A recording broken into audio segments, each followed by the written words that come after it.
शहबाज गिल जानबूझकर गिरफ्तारी से भाग रहे, इश्तिहारी करार देने का तफसीली फैसला जारी कर दिया गया।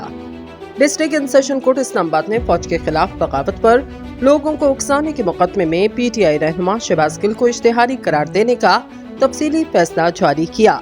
एडिशनल सेशन जज ताहिर अब्बास ने 2 सफ़ात पर मुश्तमिल तफसीली फैसला जारी किया, जिसमें कहा गया शहबाज गिल पहले की तरह फिर से अदालत से गैर हाजिर रहे। इन्होंने वारंट मंसूखी और वीडियो लिंक पर हाजिरी की दरख्वास्त दी। अदालती फैसले में कहा गया, वकील सफाई के मुताबिक शहबाज गिल सख्त अलील हैं, अदालत नहीं आ सकते। इश्तिहारी करार देने की कार्रवाई अदालत में पेशी के बगैर खत्म नहीं की जा सकती। शहबाज गिल ने मखसूस वक्त के लिए बैरून मुल्क जाने के हाई कोर्ट के हुक्म की खिलाफ वर्जी भी की।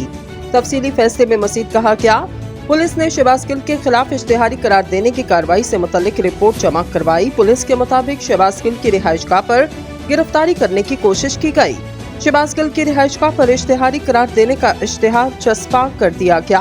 अदालत ने कहा, शहबाज गिल जानबूझकर अपनी गिरफ्तारी से भाग रहे। अदालत उन्हें इश्तिहारी करार देती है और इनके नाकाबिल जमानत वारंट गिरफ्तारी जारी किए जाते हैं।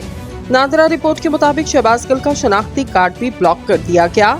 अदालत ने फैसले में हुक्म दिया, डिप्टी कमिश्नर फैसलाबाद और इस्लामाबाद शहबाज गिल की जायदाद से मुतल्लिक रिपोर्ट 31 जुलाई तक जमा करवाएं।